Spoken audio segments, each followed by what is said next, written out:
ReUpAlex. Yo, what's up? It's BeMo. And yeah, we got Amal coming through today on the ReUp podcast. Really excited. He's going to tell us all about Boiler Room, electronic music, black culture. All that. Black Rave Culture. Luther Vandross.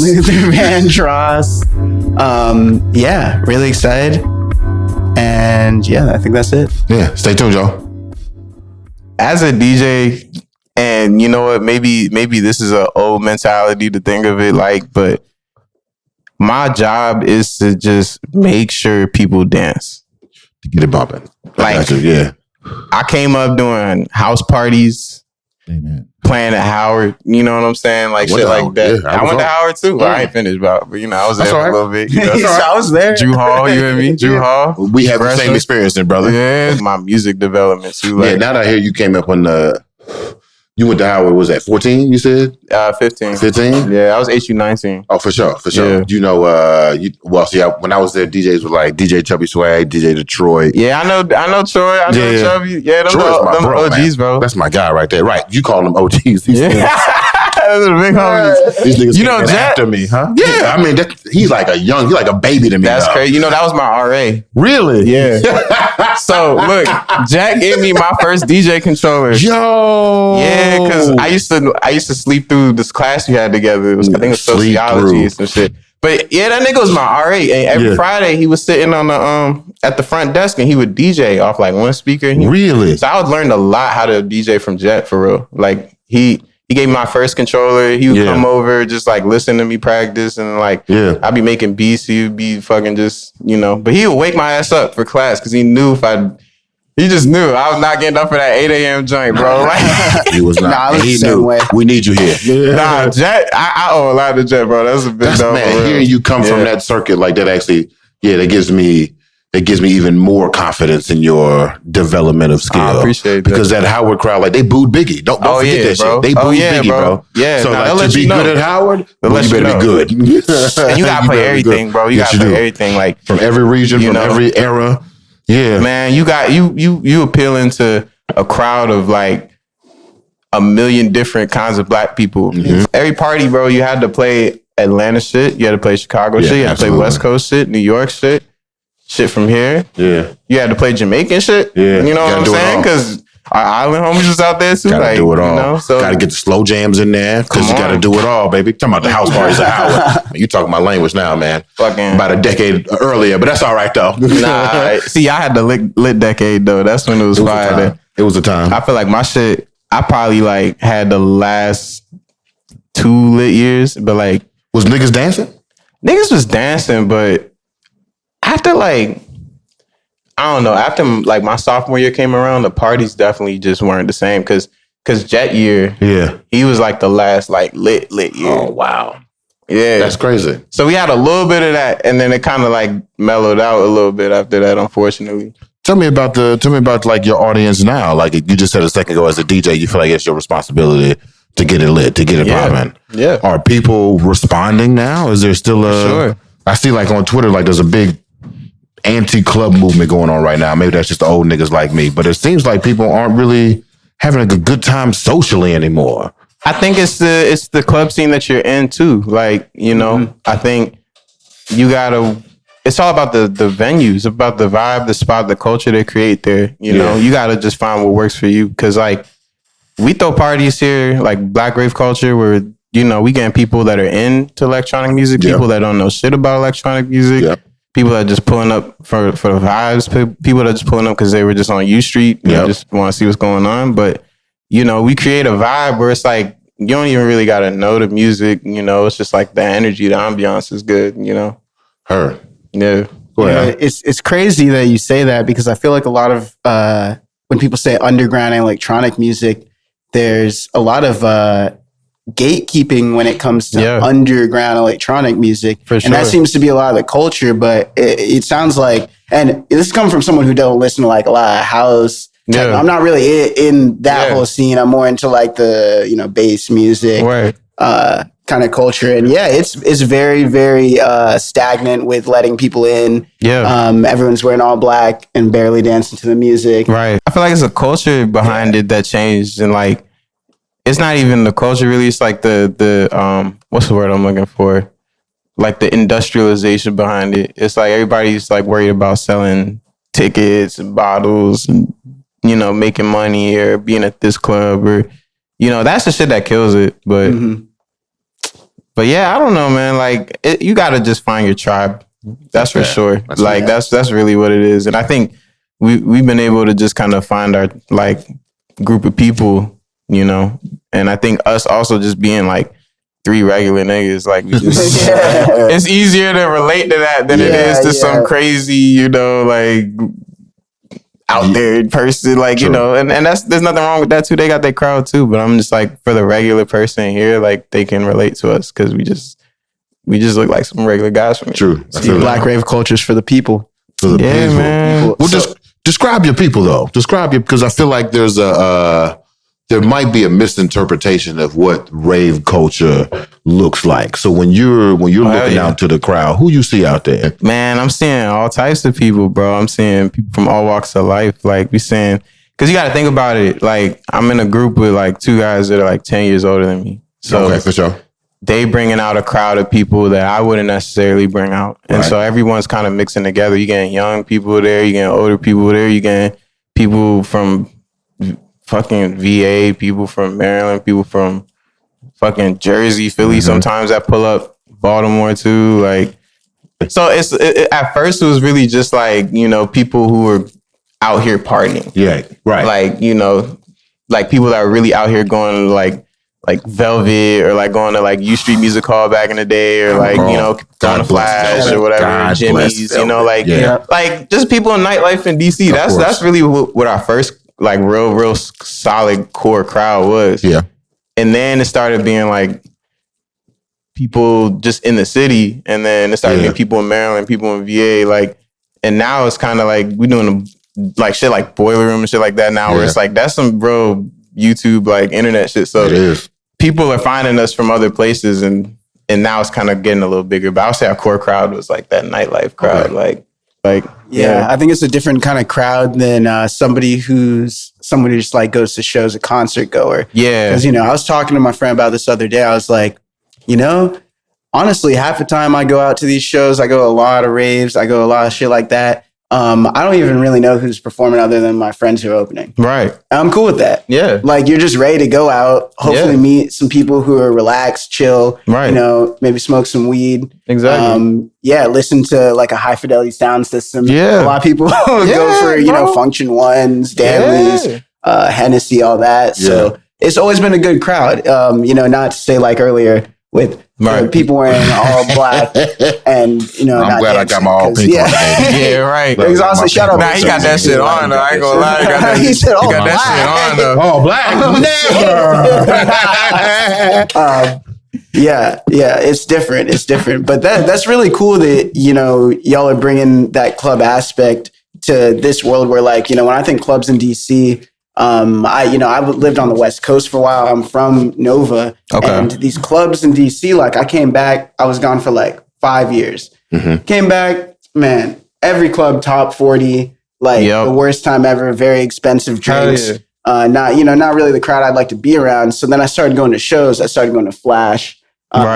And I noticed there was still a lot of expensive drinks. Yeah. Of course. I mean, that's Flash, bro. They just on that. It's going to be expensive drinks. But the music was good. And, you know, that's a hard thing to find out here, honestly. Yeah. It's different. It's changing now. Like, we do got a lot more building to do, but there's a lot of, like, young homies out here that are, like, really trying to create a whole nightlife ecosystem and throwing their own raves and events and shit like that, you know, which is good. Like, I'm just happy to see people here excited about that kind of music and are like actually excited about wanting to have a good time and shit like that. But yeah, like shout out like HDF, like people like that, you know, 140 plus, you know, these are all people that are like really, really put the time into throwing their parties. Yeah. and shit like that, and like really put the time into the experience and all that kind of stuff, which is what keeps the culture going, you know? Yeah, it's important. You know, promoters, they're like martyrs, you know, like literally putting everything on the line every time they throw a show. Yes. Just for the enjoyment of other people. Yeah. Like literally everyone's having fun at the expense. Because I used to throw a lot of shows. The reason I don't is because I was losing a lot of money. And hell yeah. Same. I was very numb to taking hits because you have to be as a promoter. But after a while, it just got to be too much. You know? And I learned you could be a vendor and do things for these people spending money, and I can still be a part of it. And taking and now there's a passion in making it though. I think it's the closest a man can get to making a baby is promoting a show. Throwing a party, bro. I'm dead ass. Yo, that's so serious, bro. That shit feels different, bro.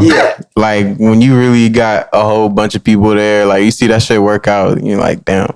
Off will, like just willing them. I can never doubt myself again. There's no better feeling. I can never doubt myself after that. Like throwing the show, I was like, all right, yeah. For sure. But now I'm broke, you know what I mean?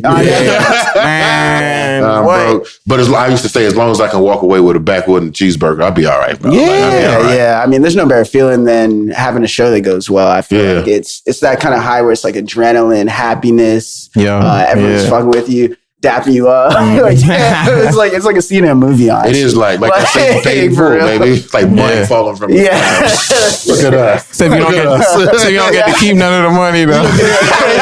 So I did have one question coming from. So let me backtrack. Where are you from in the DMV area? So originally, I'm from like College Park, Silver Spring area in Maryland, and then I lived in DC. When I turned 18, I went to Howard, and then I've just been in DC since. And then I moved to New York about 2.5 years ago. But yeah, I also moved around a lot when I was younger too. I lived in Africa for a little bit. Nice. What part of Africa? Bro, I lived in East Africa. I lived in Kenya. Lived in Kenya? Yo, 5 years. Damn. From what age to what age? Bro, from 11 to 16. So, Alex, we were listening to the new Rave Culture that dropped today. Volume 3, Yeah, Volume 3. Yeah. And the first thing you said was what? What's your first thing you said when you was talking about Volume 3? I was tribal. I was listening to this on the way here. Because BeMo, he don't really listen to electronic music. I do I more so listen to live electronic music. Right. You know, I'm more of an album listener too. So I got albums I have saved, but before I was like, bro, I think you're gonna fuck with this. Yeah. This ain't no I always say boots and cats. Nah. We have some swing. So that's my separation point, because when I think of electronic music, which is probably a very gentrified outlook, I think of the motherfucker shit, and I'm just I don't even think of the shit from like my youth, like Robin S. I don't even think of like that shit. I just think of the shit that I heard when I was in the club at 18, which was that whack ass version. The pop version. Yeah, the pop version. You know, and that was my take on that shit too for a minute. Like until I got to high school and I started like finding like electronic music, electronica. Like I started finding like Flying Lotus and like shit like that. Right. Or, like K Sonata came out and shit. You know, like, and then you start like kind of going back into the other shit, and there it is, and then you start realizing what everything is and stuff like that, like the genres and stuff and the differences and how regional it is and shit. But I thought the same thing, bro. Like I thought like EDM was just electronic music, like, you know, all that shit, and I had to learn on the go, like, you know, and real life university too. Exactly. Street university. Tell me about that balance then. Tell me about, because I keep calling myself old, and I feel old in this situation. Because I feel like we're from a different era of learning. I'll say that. There was I didn't have YouTube when I was in school at all. How old are you, like 35? Damn near. Damn, okay, yeah, my group mates, they both like in their 30s like that too. So, right. Yeah. So tell me about, so we learned a lot in real life. Mm-hmm. That sounds like a very old statement. We learned a lot in real life. But it feels like when I was coming up, we learned a lot in real life. But now there's been this digital introduction and you have masterclasses available at your fingertips. So tell me about that balance of learning this thing on the go. What that process is like. Well, I think for me, like, because I started so early. Yeah. Like I started really wanting to learn about like producing and shit when I was like 14, 15. So I was like still in Africa at that time too. But like, cause I did this shit so early, I think that was still during the time when you had to like intern to places and like learn like from people, like apprenticeship and shit like that. Gotcha. Cause like there wasn't a lot of resources on YouTube yet. It was still really early. Still early. Yeah. You know, like now it's different. I mean, we got AI and all that shit. Yeah. Like you can find anything. Like that didn't hit until like a couple years ago. This is true. So when I was learning how to make music, like I really just learned by like trial and error and then just learning by watching people, you know, like and just seeing how people do it. And like, and like really I did a ton of internships, bro. Like at random studios, you know, just learning. I love to hear that too, man. I love to hear that. I wonder, do you think that's affected the development of your sound? Yeah, for Between sure. Africa and the random niggas in the studio? Bro, Africa changed my sound completely, like just on the whole music listening tip. Because when I lived in Kenya, it was very, like Nairobi where I lived is very international. Okay. So I was hearing music from like everywhere, like from Europe, from the UK, from fucking, there's Korean people out there. I was hearing like shit from Korea. Like I know like African Korean niggas. Yeah. Just like talking about a combo I hadn't thought about before. You feel me? Afro-Korean. Bro, my school, like my high school had like probably like 30% Korean. In Nairobi. Yeah, and they all like from there though. Like certain parts of the city you would hear like UK shit, you know, like certain parts of the city you hear like rap shit, like certain parties you can go to. And then like certain parties would be like Afro electronic shit, like like I'm a piano like esque shit at that time. Cause it's like 2012, you know? Yeah, 2012. Around that time. Like it's a good year. You know, so like hearing like Skepta and shit too, but then like, you know, it was mixed. It was just like you're hearing music from everywhere. So that just opened up my whole like palette of music by the time I got into making music. Yeah, I feel like around 2012 is when a lot of genre blending was happening too, because I don't know if you hit this era, but there was an era of like extreme mashups that everyone was listening to. Everyone thought it was crazy. It was everything that DJ would do, but it was a whole song that you just, you know what I mean, on YouTube type shit. Yeah, I used to make like mashups and shit. Like, exactly. You take the vocals from one joint. I used to do that shit in Audacity, nigga. That shit. In Audacity, exactly. See, this is very 2012. Bro, I was putting shit up on... See, this gonna show my age too on Spinrilla, bro. Oh man, yeah, like 2012 though. 2012 was a very big time for like everything mixing, and then also just living over there in that time of just like going around to fucking clubs and like, I mean, like think about Africa too is like they got less rules out there, so like I was really running around in clubs and shit, like no one gave a fuck because. What's the drinking age in Africa? There's like no drinking age, bro. Like, are you tall? Bro, like my dad would be like, "Yo, you trying to go get like some beers for me at the store?" I'm like 12, and I'm just like, "Yeah, like, cool." Like, they don't give a fuck. Like, yeah, it's different though, cause like they treat drinking different over there. Like niggas don't get fucked up like in the same way, you know? That makes sense. Cause they already used to it. You know what I mean? Like, yeah, but yeah, that time really like got me interested in music. Like at first, I just wanted to be a drummer. Like I wanted to be like a punk drummer, and just like that was like my thing. Like I was drumming heavy and shit, just listening to a lot of punk music. My dad listens to a lot of that shit too, right? So I was just hearing that shit since a kid. But then I got into wanting to make beats because my mom made me get like a summer job, like a little like fake summer job when I was like 14. Okay, because I was where was it? This was in Kenya still, bro. Like I was in Africa. Yeah, bro. What was the summer job? What were you doing in Kenya? Where's this 14-year-old summer job? I worked in a soul food restaurant. I want to know what the Kenyan restaurant was. Maybe he was doing remote assistant fucking work. We were talking about $4 an hour. Yeah, I was HR for real. You know what I'm saying? Customer support. Yeah, for real, bro. Come on, nah, bro. I swear, I was just sitting on the couch, and my mom was like, "Yo, you're not about to sit on the couch the whole summer, bro. I got you a little internship jump."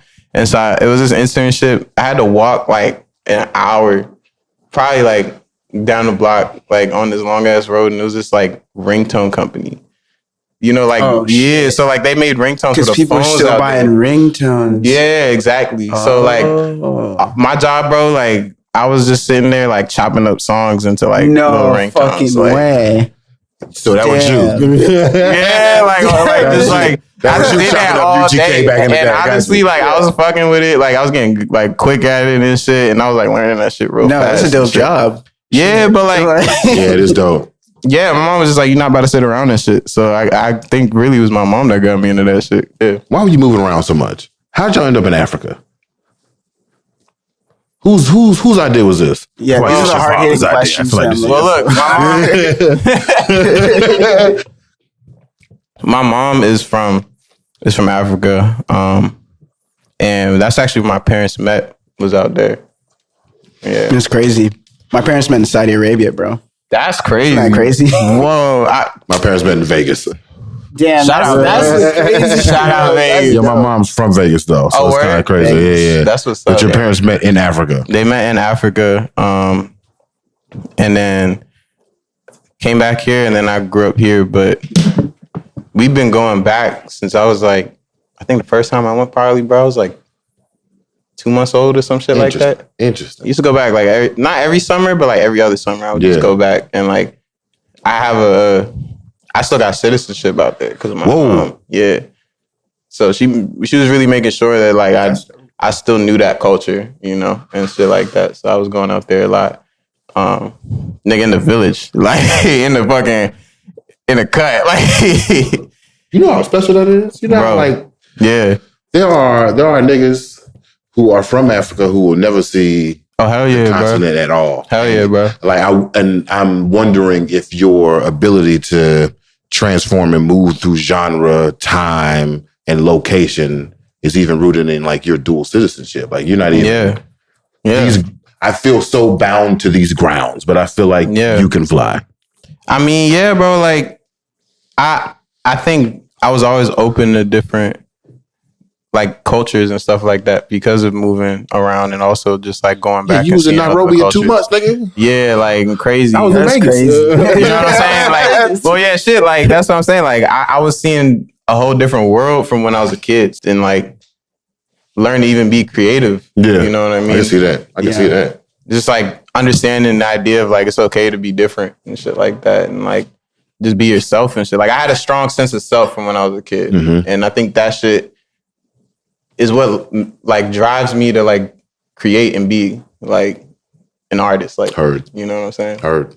You were talking earlier about Flying Lotus, and then you said you kind of made the jump from Flying Lotus to K-Tronada, music within that kind of genre.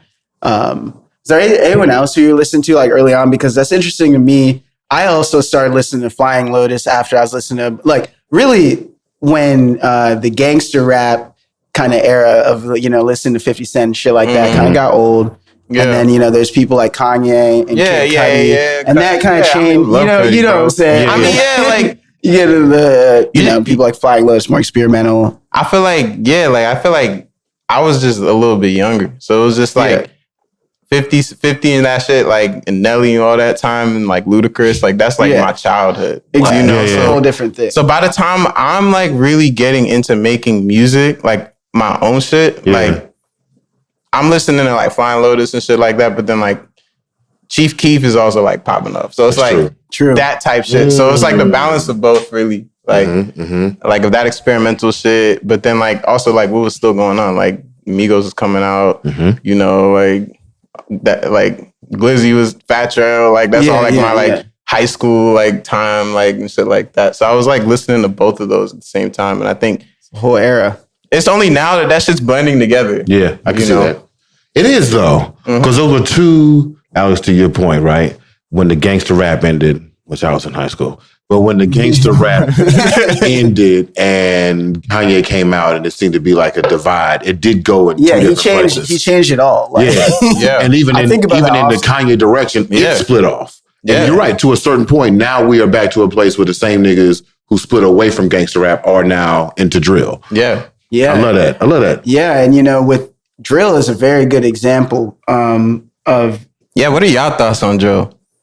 I love drill. I can get into a UK drill shit, bro, for like, you know what? The last time UK drill is crazy. I ain't gonna lie. The last time we went to brunch, me and this nigga, and then we left. Y'all niggas listening to drill at brunch, bro? we left this conversation, and I'm like, bro, you know what I really been listening to? A bunch of UK drill. I was trying to explain. I'm like, bro, you gotta fucking listen to this shit. I'm gonna send you a playlist. I think I sent you the playlist. I don't know if I did. I'm gonna resend that shit to you. Resend the playlist, if you put that in your algorithm, you will get so much UK drill. That should be going, bro. Yeah. That should be going. They be having their like own like swag with it too. That's right. They can't be shooting people either. They be like and stabbing niggas. Oh, they chef mans, bro. Yeah, they chef mans. Like nigga, I've seen this shit. I've seen this shit, bro. Like I'm gonna ask you a very unrelated question that's very related though. Yeah. What's your relationship with Luther Vandross? I done sampled some of his shit before, definitely, bro. Like, you know, that's also like, you know what that reminds me of? Okay. When I think of Luther Vandross, bro, I think of like my mom waking me up at like 8 a.m. on Sunday, telling me we gotta clean the house and shit. Okay. Yeah. Like, interesting. Like that's what when I think of Luther Vandross, but like that's a legend though. You gotta send the playlist. I got a playlist for you. Send me the playlist. Yeah, there's some drill, bro. I'll play you some melodic ass drill, bro, that will like have you crying. Like you about to play it right now? You have to change my mind, bro.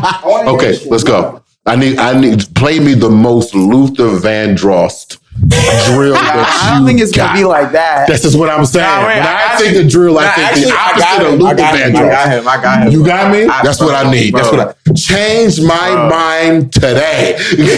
Because I mean, I understand the development, I understand the growth, I understand the sound. Yeah. But I just, you know what I mean? I just need more than C. I mean, I'm sure you've heard of Central C, right?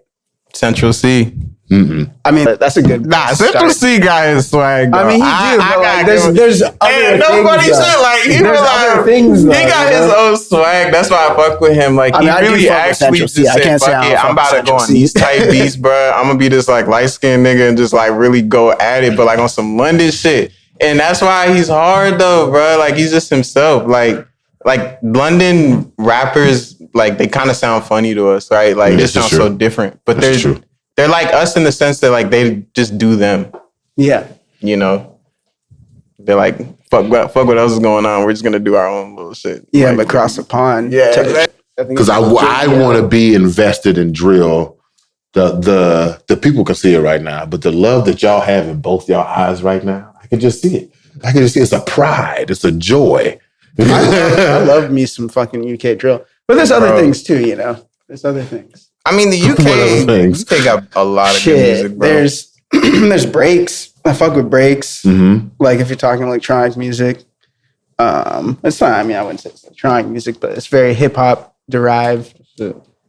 Like examples of different break beats. Yeah. Drum and bass is alright. You know, I'd be fucking with some drum and bass. That's pretty in the same vein. Yeah, okay, for sure. I could dig that. I mean, for me, I don't really get caught listening to too much, like more R&B. Oh, man. That's what I was doing. You know, I can't be blasting that. I mean, I do love R&B, but I ain't just be blasting that. You know, that's what I work out to. I get pulled up on. You get pulled up. I get pulled up on, and then, I mean, Richmond, I get pulled up on. Nigga, fucking. Yeah, Richmond. Yeah. You saying you can't be playing 112 and somebody pull up on you, bro? No, I don't think so. Not in Churchill, bro. I don't think so. It's crazy out there. It's crazy out there. I fuck with it though. I fuck with it though. If you fuck with Baltimore, then you can definitely. It's just really way more like country. Like they really it's a country Baltimore? Nah, definitely not. Well, I'm just talking with like. Okay, you know, I see what you're saying. DC compared to you go to Baltimore and then you go to Philly, right? Those are all three different things. And there's a scale there. Yeah. One is not worse than the other, but it's a scale. I feel what you're saying. It's not gold, silver, bronze. It's a weight. It's a difference. I feel what you're saying. Yeah. I'd say Richmond's nestled between like DC and Baltimore. Yeah. Word. Scale, you know? Yeah. I can deal with that. Yeah. I can lift that. That's about 50 pounds. That's what you're saying. Yeah. No, it's fire out there though. It's fire out there. Some good people from there too. I fuck with it. Definitely. Change my mind today. Because I mean, I understand the development, I understand the growth, I understand the sound. Yeah.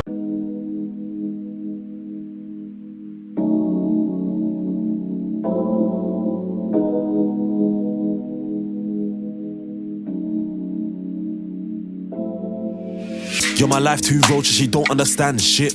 Rotate all my good ones, but my day one like yours the plan. Miss, I don't wait, but I should've fucked around, now she in the wrong hands. All the good girls are trying to turn bad shit. Bake off, this one is a precious one, this one's my right hand. You're my life too roach, she don't understand shit. Rotate all my good ones, but my day one like yours the plan. Miss, I don't wait, but I should've fucked around, now she in the wrong hands. All the good girls are trying to turn bad shit. Bake off, this one is a precious one, this one's my right hand. Sounds but it felt backhanded a bit. Got a drunk text from my lefty, I'm right-handed but I'm handling it. We first saw eyes with a man then while standing trying to hold this bus. Chill with the oldest but she on socials and she don't TikTok. I know say Lizzie is pretty and pink but I told her the gold is buff. Man wanna own her and that bold and tough. I snap my fingers and watch bro and them dust. Luckily friends with Avengers ran the get back, they ain't got back since. Now Shrey wanna do like a groupie moving loosely, had to cut that link. You're my life too roach, she don't understand shit. Rotate all my good ones, but my day one like yours the plan. Miss, I don't wait, but I should've. One of the most like experimental, like drill, like UK drill guys, like for sure. Like he just hops on so many different types of beats, but there's a whole wave of like more melodic drill, like Central C and people like that, where they're like sampling shit, and it's just like, you know, it's a little more soulful, a little more funkier too. Yeah, smoother, you know. So what'd you think? Yeah, what'd you think? What are my thoughts? Yeah. I need another example. Need another example? I need another example. That was cool. Yeah. That was cool. I mean, do you want another Unknown T song? Or no, give me something. Because Fresh Home is wild. Fresh Home. I need something. Give me the most experimental. I feel like we could go into something else. Give me the most stank. I need I mean, something like, what crazy. Does it still have to be in the Luther Vandross like category, or can we get like? Don't think Luther Vandross as Luther Vandross.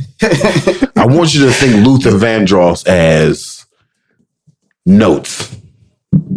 What you mean, bro? Like, well, you said he got range, is what you're saying. Yeah. If you want to, we call it range. I feel like a lot of rap doesn't have range though. Like, that's just not true. I mean, there is, but like, if you're talking trap music, a lot of motherfuckers. Oh, that's just not true either. Listen, I don't want this to turn into a comparison because I don't. No, but when I listen to T.I. is a soprano who goes from the top of his voice to the bottom of his voice. Lil Wayne is basically like screeching. Young Thug is a great example to put it more relevant, right? But those I attune that to Southern rap because Southern rap has always been like that.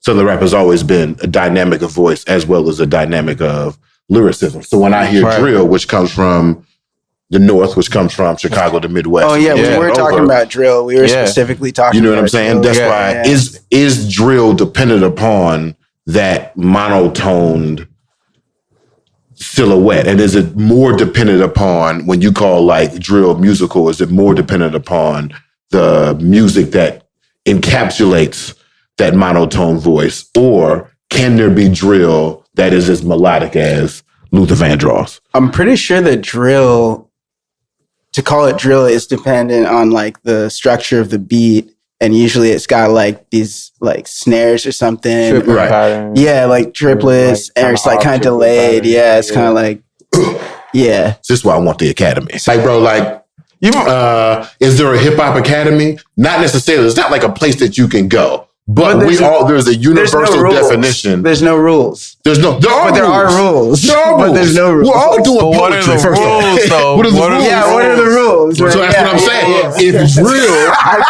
drill is the triplet with the snare. No, this has gone through my head before too. Is it also the monotone and voice? Who fucking decide? Yeah, it's not always a monotone voice, bro. It's not always monotone. A lot of it.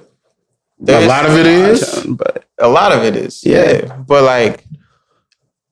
Even when Chief Keef did like early Chicago drill, like he was singing over it. Like you're right. When he was hitting the auto-tune and shit too. Like, this is true. You know what I mean? Like, so there's that side of it too. And like, that's very geographical though. That depends on like, you know, like type of drill too. Mm-hmm. Like, cause like then you still got like the new shit, like Bent by like Jen Carter and them, the MC Vert and them. And that shit is way more like, you know, vibier and like, they kind of actually see MC Vert. Yeah. I was telling about MC Vert the other day. Yeah, MC Vert, bro. Oh my god! You gotta hear this story. So like one of my homies, like he loves club music. You know, he'd be listening to like breaks. He'd be listening to club, Jersey club, Baltimore club. Right. You know. Yeah. He spins club, and I was like, bro, you ever heard "I Just Want to Rock" by like Lil Uzi Vert? Yeah.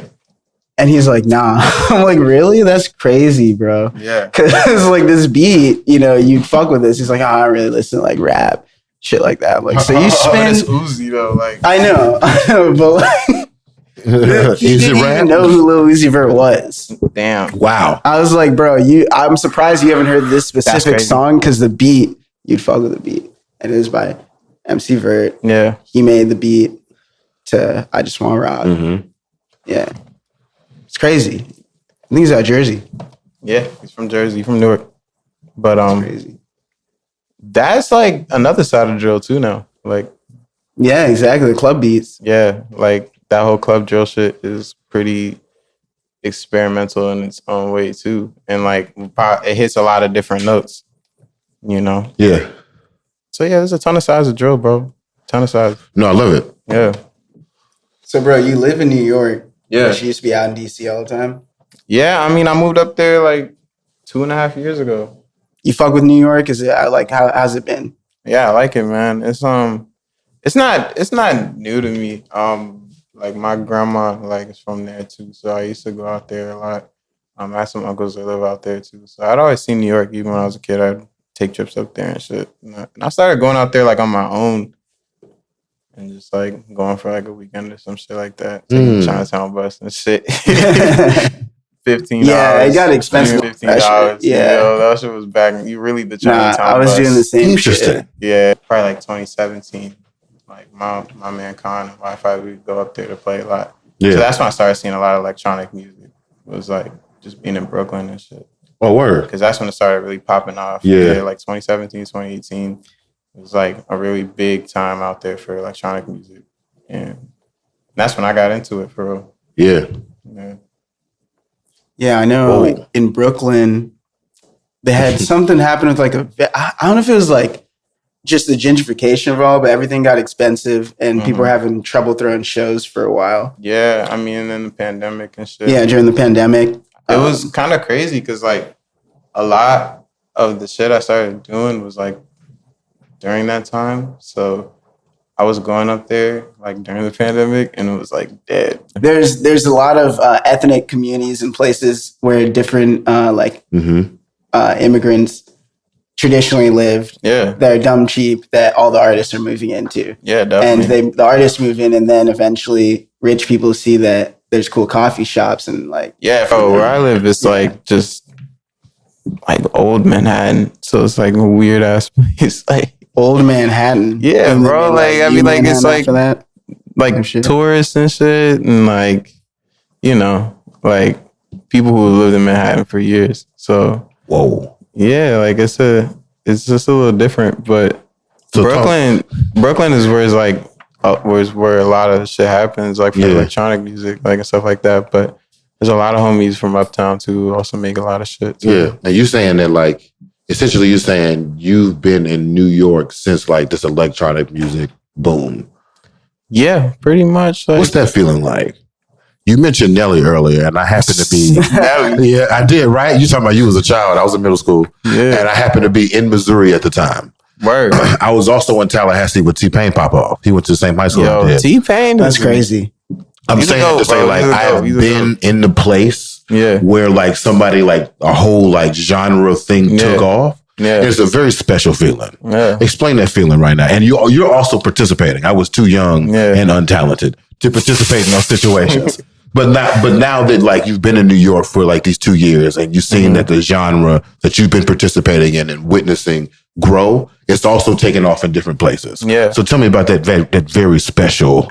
It's sick, man. I mean, like there's a lot of like people from the US that are like making dance music and like reclaiming it and like showing like how Black that is and like where it comes from originally, and like people are learning about that shit and they're appreciating that shit at the shows. Cool. So it's cool seeing a lot of just like my homies from that time period now, and we're all traveling all over the world. Like we go out and play in these festivals and these places and in different countries and shit. So we're showing people like what modern Black electronic music is in America.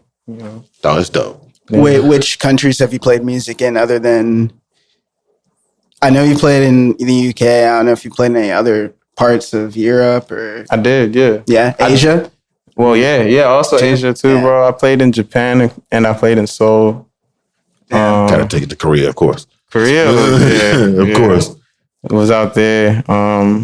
We just recently, me and Nativesun, we just went to Spain and Berlin.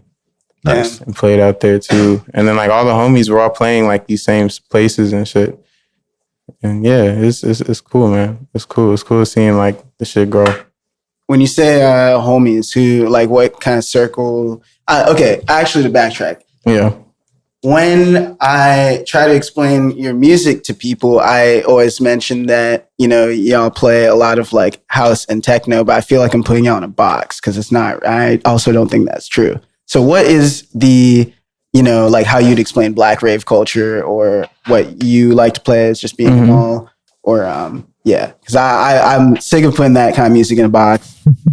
I really, honestly, I don't listen to house and techno. Yeah. Like, you know? Yeah. I'm still getting cultured on it. Like, yeah, for sure. I mean, we make a lot of house and techno, but we also make a lot of club music. We also make a lot of like Afro music. We also make a lot of drum and bass. We also make a lot of footwork stuff too. Like, we just make danceable music, you know, and dance music. Yeah, dance music. We just play it out. Yeah, that makes that's it. sense. You know what I mean? Like, especially with BRC, that's like our focus. Like with myself, like I kind of mix it more with rap and like add more vocalists and stuff like that, and work with vocalists because that's where I started. So yeah, I mean, like, that's really it. Yeah. No, that's way better than my explanation. Yeah. I become a BeMo, like, I mean, I go to that show. Yeah. like sound like I'm more in trouble, like, bro. that. So it's like, I think you're gonna fuck with it, bro. I swear you're gonna fuck with it. And he fucks with it. So for sure, I'm sitting there thinking, like, as you in the epicenter of this Black culture movement, I'm hearing you talking about blackness as well. Do you think about like your responsibility as basically an ambassador for Black culture internationally? Does that dawn on you? Do you? Yeah, definitely. That's 100% part of like what we think about with all this shit. You know, I mean, we started Black Rave Culture during like the old George Floyd time, like out of response to that, really. Like, that's crazy. You know, so that is ingrained in like what we're doing. Like whenever we go and play like anywhere outside of America, you know, because that's what we're experiencing and that's what we're looked at. We're viewed as like that as well too. So it's our responsibility to educate. Yeah. You know? Yeah. Heard. So tell me more about like the rest of Black Rave Culture.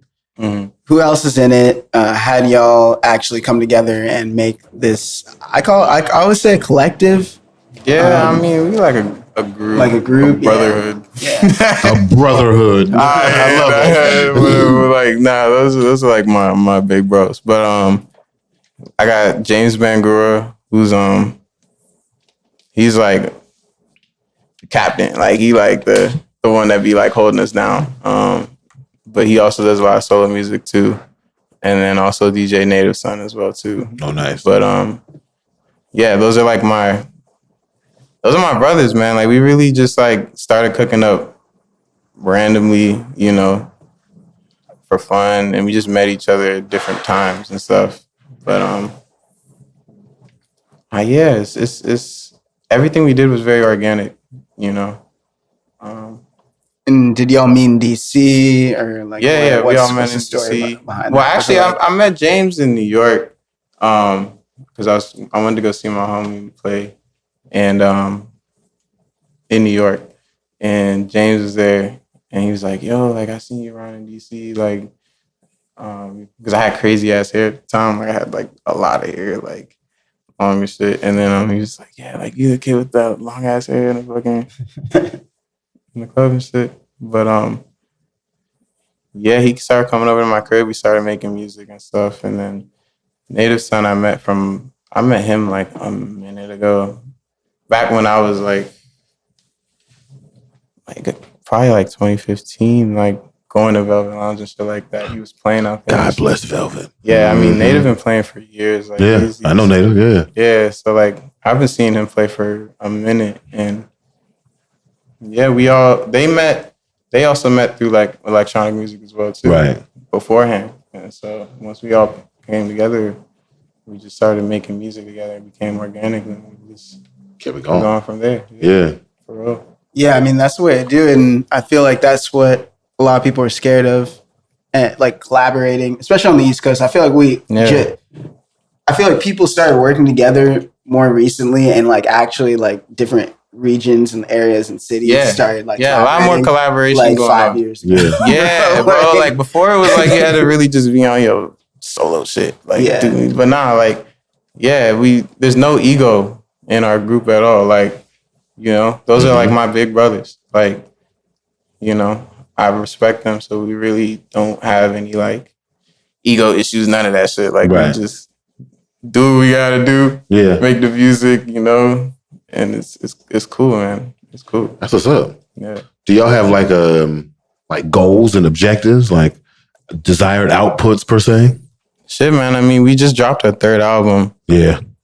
Like literally Black Rave Culture Volume 3. Yeah. So that's right now. That's right now. Right while it's hot. That's the 3 feet. Hot for a while. You know, that's the 3 feet, man. And it feels good to be able to even like put out a 3rd album and to know like we've been able to keep people engaged for 3 albums already.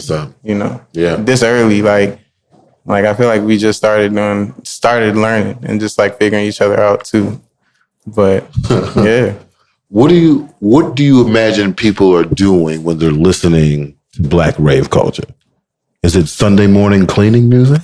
Yo, it could be. I mean, depending on the person. Yeah, you know. I mean, I think like I want to get that done fast. You feel me? Like you can, you some music you play when you want to get some shit done, or if you just want to dance. You know, either one. But yeah, I mean, it's also introspective music. Like you can chill and listen to it as well, but it has that danceable energy when you play it out and shit. Yeah, that's dope. How do you explore what's next? How do you like push forward and look for what's new?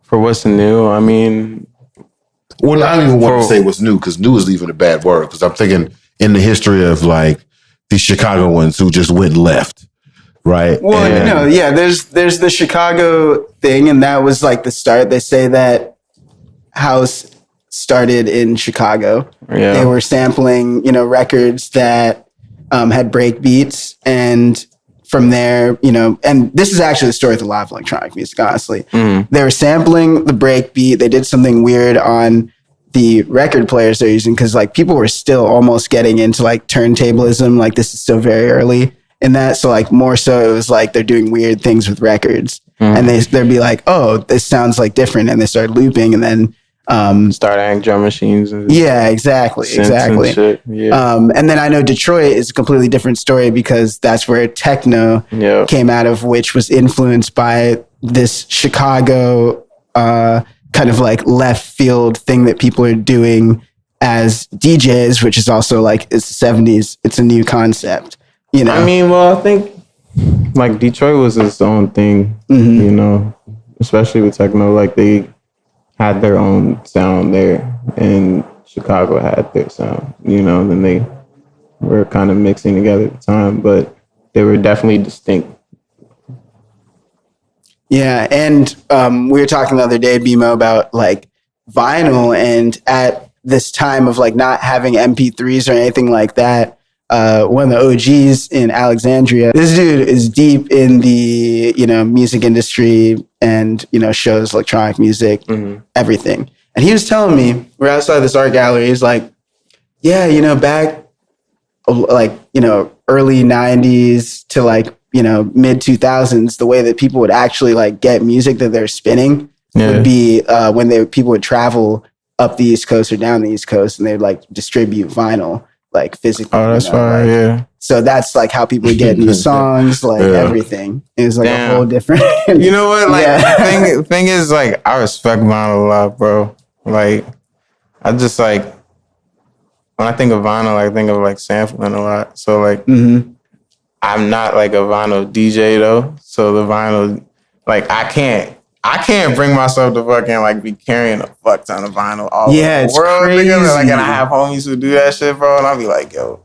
And especially if you're traveling and playing shows, it's a dead giveaway.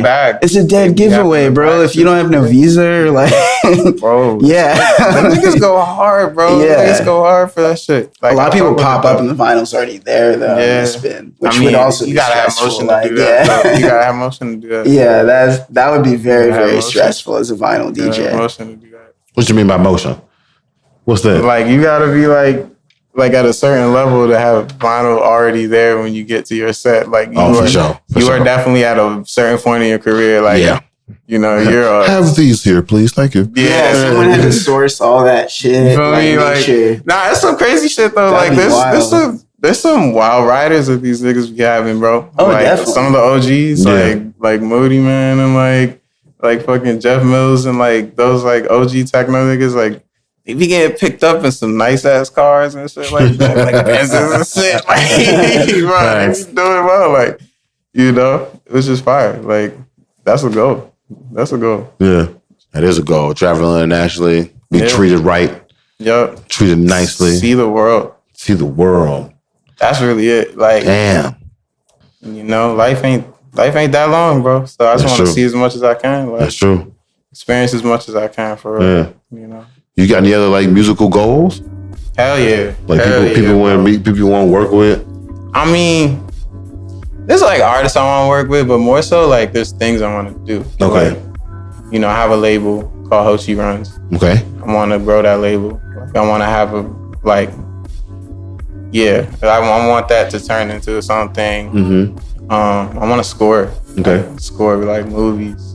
Yeah. And like hell yeah. Do video game music and shit. Bro, too. that's what I do in my fucking 9 to 5. That's fire. See, that's the shit I would like really want to get into. Like, I fucking sell people's music. See, yeah, like I always wanted my shit in like a movie or some shit like that. Yeah, like I feel like some of the music I make, like I be thinking it's in a movie, like for real. Yeah. Do you like you have like little scenes? Yeah, not for real. No, I hear. Like I'll be envisioning a whole scene and like while I'm making a beat, and then like my man will record over this or shit like that, and then it's like that's like a whole thing. Scene. Like, you know, so I've always wanted to do music for film and shit. Yeah, you know, I spent some time doing like an internship out in LA, like doing like sound design and shit like that for sound like movies and shit. So like, that really got me into like fucking with movies. Now you really seem to be like very well versed in the creation of sound. Thank you. Very well versed, man. And I'm very excited to see like how your interpretation of sound is going to continue to move forward. Thanks for listening, y'all. If you get a chance to subscribe, like, download, and follow, we really appreciate it. You can find us on Instagram at the ReUp ODCAST. You can also find us on Patreon for exclusive content. New episodes every other Thursday. Thanks for your trust. Appreciate y'all.